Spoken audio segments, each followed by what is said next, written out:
Good afternoon. Thank you for having me here today. My name is Mark Herthel, and today I want to share with you our family's personal experience with dementia. My father, Doug Herthel, was a pioneering equine veterinarian known around the world for his innovations in abdominal surgery, orthopedic fracture repair, therapeutic nutrition, and for being the first to use adult stem cell in horses in the early 1990s. Although he was a revolutionary veterinarian and a community leader, he was an even better father, husband, grandfather, and friend.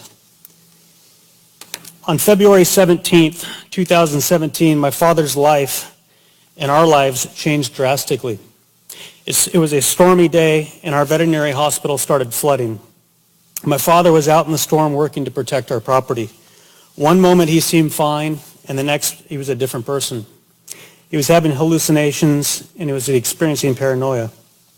Visits to our primary care physician in an emergency room resulted in no diagnosis.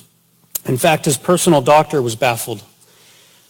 We were afraid this was some sort of mental breakdown, as his role as a community leader was very stressful. Knowing something was very wrong, we took him to UCLA, where he stayed for about 15 days.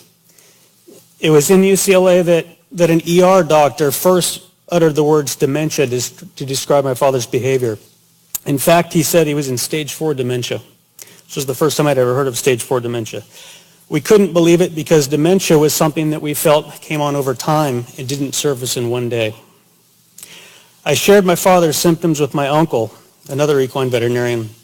He'd recently read an editorial written by Robin Williams' wife, Susan, about their experience with Robin's battle with Lewy body dementia, and pointed out how similar the symptoms seemed to be.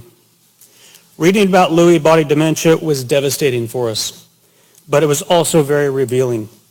For nearly 15 years, my father occasionally had vivid dreams where his arms would flail.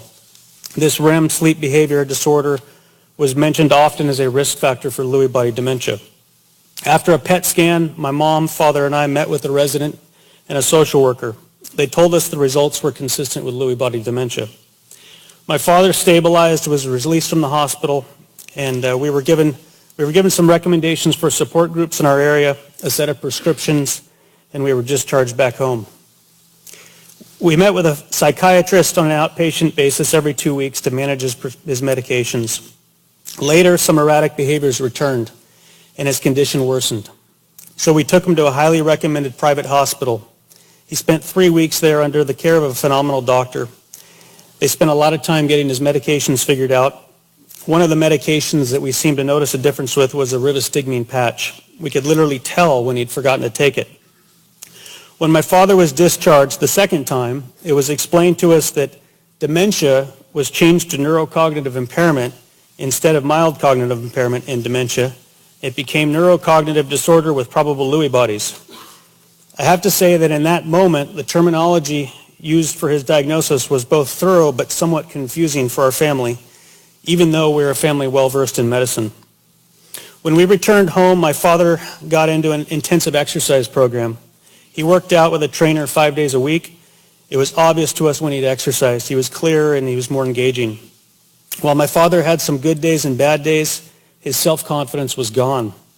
Because of this disease and the dementia label, he felt worthless as he couldn't drive and he couldn't work. Even though months earlier he'd been a role model for so many people, he felt like a burden and a failure. We initially kept my father's illness a secret to protect him. Sorry, I never get emotional, but it's pretty fresh. We initially kept his illness a secret to protect him, so my parents were pretty isolated for the first few months after his discharge. He was a man known for his brilliant mind and positive attitude. But now that mind had been afflicted by a horrible disease, and his positive attitude had been replaced with concern and paranoia. On his good days, he almost seemed like his normal self at times. And that was a gift for us, especially for my 10-year-old daughter, who he was actually training to be a veterinarian just like her, or just like him. Sadly, my father passed away on July 11th, 2018, at the age of 71.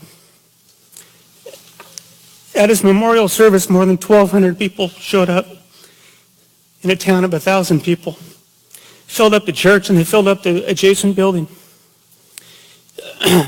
The trauma associated with this illness has been indescribable for our family and for our friends. And the stigma that dementia label gave to my father and our family immediately had an impact. We watched him stripped of who he was in those short hours. And me as a person now living with a family history of dementia, I'm hopeful that sometime in the near future, when the development of these conditions can be identified with early biomarkers, and that you guys can give us something to do to help stave off the onset of these diseases. Thank you for allowing me to share with you today. Sorry for the emotion, and thank you for what you do.